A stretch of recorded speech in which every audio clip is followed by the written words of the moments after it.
Hello sa aton mga pinalangga nga mga kanaisyaga, mga amigo kag mga amiga. Welcome na naman sa aton palatuntunan Heart Hurts Talk Show. Naisyaga Channel, ang nagapalangga sa imo. Welcome to Naisyaga Channel, ang nagapalangga sa imo. Basta drama, jokes, kantahan, hugot, kag iban pa. Naisyaga Channel. Like, share, and subscribe. Naisyaga Channel.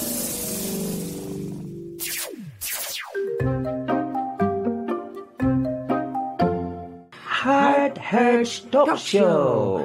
Programa sa mga tagipusoon nga ginasakitan, mga tagipusoon nga hindi pa makamubuon, mga tagipusoon nga ginbayaan, inyo ini pamatian diri sa aton palatuntunan upod kay Lolo Ilyong. Kay Lolo Miloy. Pero dali lagi blapi pamangkot ko si Buwan. Oy, ano lang pamangkot mo? Nga permi na lang ta nasugod sa puno aw. Alang-alang masugod na sa punta? Oh, nga anong bot mo silingon? Ang ginahambal mo daw magyapon. Natural na kay pagpanamyaw ina sa aton mga kauturan. Sa mga tagpalamati nga mga in love subong, padayon lang sa inyo relasyon. Padayon lang sa paghigugma. Sa mga hindi in love, depende sa inyo da. Kung wala ka pa move on na. Ari lang kami ni Premiloy. Nga ang ma-advise kag maghatag sa inyo sang kalipay. Sa inyo tagipusoon nga ginasakitan. Kista kasakit, ban kasakit ang advice mo no, di ba? Oo, sakit ang advice. Pero amo ina ang kamatuoran. Amo na balang nabatian tabla permi nga masakit ang kamatuoran. Apang ang kamatuoran nagid lamang ang magahilway sa aton. Mayo na. Oo, batian mo. Di na ganda makita. Kita mo lang. Pero Premiloy. Normal lang bala nga selos? Siyempre, normal lang da. Nga kinahanglan gid magselos. Kung magselos nga, kung silingon wala kasalig, nga maselos ka pa, kaya palangga man agani. Prelyong, hindi tanan ka nagaselos, wala salig. Kaya ng iba, nagaselos lang na sila, kay dumay na balaan sila kaya hindi amo. Ilabi na gid na guro Premiloy no, kung siyang una palang bala may nahimo ka na nga hindi amo. Di normal naman na guro nga selusan ka. Isa pagid kakwan ka sitwasyon sa pagselos. Base ko tanan nga sitwasyon sa gabuhay mo, gin-update po sa nobya mo. Gusto ina. Amo nang iban, isikreto nyo man. Abot ko silingon nga, kundo hindi naman lang bala kwan gid, hindi na lang pag-isugid Apate ka na isugid nyo. Dapat ang loyalty nyo ara siya. Dapat honest gid. Sa bagay may punto kada Premiloy. Sa tutuod lang abi, isa mangin honest man ta. Galing kay problema sina. Gadua-dua dayon bala. Isa ga tatlo pagani kiti. Gapaminsan, ay basi ko may upod na siya nga iban. Nang magabihan ka lang pa uli. Tapos malate ka sa inyo date. Wow, damo na dayon istorya nga. Sino basi itong upod mo? Kabalan mo, kung siluso ka o silusa, dabo siyang nagahampang sa pangunahuna mo. Bisan wala siyang ginahimo, pamatsyagan mo may ginaubra na nga hindi amo. Si Lolo gani ninyo Ilyong kasaw, kapalibog ko na siya, do may ginaubra siya hindi amo nga kapita. Lain naman na yung Premiloy. Hindi niya parte sa pagsilos. Pero kung ako sa inyo, hagan-hagano lang pagselos. Hindi pag-ibutang mangaway kagidayon, malinupad gaday ng labador. Kundi nga istoryahan ninyo. Kod sa akod niya Prelyong depende. Base kung may dapat bang ko pangimunan siya. May nabatian ko gani Premiloy siling siyang friend ko. Siling niya kuno ang mga lalaki kuno dapat hindi nila magsilos. Dapat kuno ya ang mga babae lang na kuno yung magsilos. Kaya mo na kunong hambal nga nabatian niya. Sa love expert ko, no? Basi mo ito kagigugmang expert agad ko magkutan. Pero ako, hindi ko makambal kung may expert yun sa love. Tanan tado gakabitiman man sa piki na gugma. Ang matuod nga eksperto, nga mo na nagyan kasakitan. Correct. Kaya hindi mo masila nga expert ka kung may kakagisakit. Ay, tsakto gina Premiloy. Di ba sobra mo nga sakit ang tao kakabalan? Kakabalan. Di na siya masakitan. Budlay lang nagaling kay basi bala kung mamanhid siya bala kag hindi na siya makabatya gagakasakitan ka naman gali. Damo-damo nagli nga babae na sakitan niya. May anesthesia. May anesthesia na tagi pusoon na. Dr. Lab na nagurong kinahanglan niya sina. Oo, basi. Pero ano ang ma-advise mo para Miloy sa grabe gidya magsilos? Hagan na lang niya pangimunan pating friend gina-block sa Facebook. Friend abi nga babae, i-block niya sa Facebook kay niya budlay na naya. Basi may gina-chat kamo yang wala ko kabalo. Oo. Kaya ang problema ni sa iban gihatagay sila ba password, share sila sa Facebook. Amo na kung kaisa para kuno loyalty. Oo. Okay man na kung depende sa ginistoryahan nyo siguro nga duwa. Di ihatag mo gid ang password mo. At depende sa iya kay may arabi kung kaisa nga panahon nga kung matuod ka nga palangga sa ako, may salig ka sa ako, niyatag password mo. Oo, sabagay. May kilala ko gani, hindi lang niya password na ginatag, gabaylo sa SIM card. Kada semana. Ay, tuod? Kasi may mag-text to karon siya ya. Ay, bo, grabe, pagid ba? Sobra pagid niya gali kay imunan. Grabe, gid ya.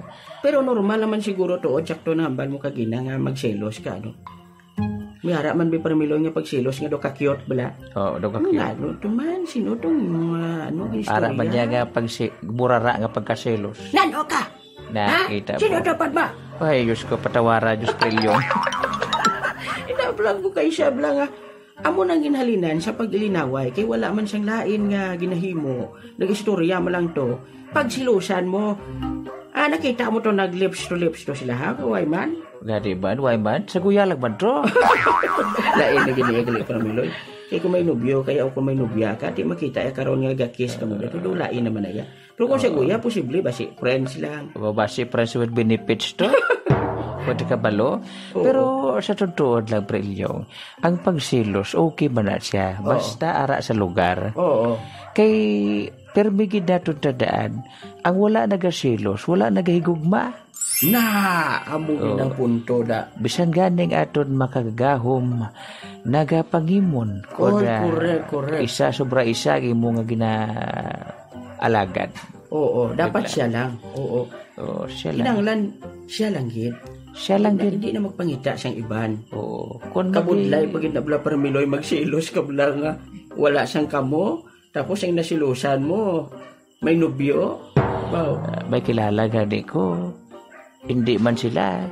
Kita lang gaupod sa nobyo sa isa, gapangimon siya, pero hindi man sila. Ahay. Amo nagurong siya kanta na blang hasula. Ano to? Hasula. Muna siya. Hasol gede. Hasol gid na. Kaya wala ka mo ya, tapos mangimon ka. Wala kang karapatan. Siyempre, Prelyong, kay rason na naluyag siya. Amo na ganang tanda siyang pangimon, paghigugma. Basta hindi sobra-sobra. Hindi lang pagpatami, ngayon dumakuga. Amo na siya, nakuga siya siyang selos. Sobra na iya. Arab lang maubra siya, katugod ka pangimon ka, lunangan mong sapatos siya. Sobra sila para Miloy nga si Paon na siyang sapatos siya may lunang ang uniform siya labana. Tibobra ka pa. Sobra. Maubra to yung tao. Pag silusan mo, may ara na iban, ginabubuan kibula para Miloy siyang arinula sa ulo. Wow, tugod na pagsilos. Sobra nga pagsilos. Hindi na bala insakto. Hindi ba yun? Oo. Ang sobra nga luyag, makapatay man na. Oo. Ano gani? May kanta gani nga too much love. Oo. Will kill you. Ay, kinahanglan magugma ka mo. Nang tsakto-tsaktuhan lang. Nang butang lang bala sa panahon bala nga hindi man ka mo maalang-alang. Hindi man ka mo bala makapatay sa tao o kung makakuga sa tao paagi sa inyo paghigugma. Oo. Pero unless na lang pre-ilyong ha. Unless na lang kung may history kagid o may nabalaan kagid ang nobyo mo hindi ni masaligan. Kay ang ugat sang pagpanggimon arang kabalo kagid bla sa historya sila diya kay ginsugid jaban sa imong istorya. Tapos bisan wala ginsugid sa imo para Miloy, ginhimo iya pagid sa imo. Mo pagid na kung kaisa nga ginhimo iya sa imo nga nangin kamo tapos mambal patawara ako ga. Kay gintintar ya lang ako. Di pagadason, ang asawa, nagsilos-silos na kay niya basi blakong. Di naman na siya magkadto. Basi matabo naman na to sa ex niya. Basi magliwat siya. Basi magliwat siya. Na, amo na siya. Ay, dako. Wala siya. So, hindi kita magpangimon sang sobra kay kalain, sobra ka imunan. Bayaan kita siya sa aton mga partner. Oo. Sa sobra naton kay imunan, budlay na. Ibutang lang sa insakto kay para bala nga padayon ang kalipay siyang inyo paghigugmaanay. Oo, antes sa hindi tapuson, ang punto lang na nga wala siyang problema sa pagpangimon. Normal na siya. Kag bisan lalaki, nagapangimon ina. Oo, correct. Normal na iya sa lalaki ang mangimon. Labi na gid ko naluyag, gwapa, bay kag puti itong imong nga nobya o asawa. Do dasig ko magsilos pero miloy mag. May kilala ko gani sobra ka siloso. Oo. Dalaya nobya pabakulod. Pasaka sa siras kinawiyatan sa buli.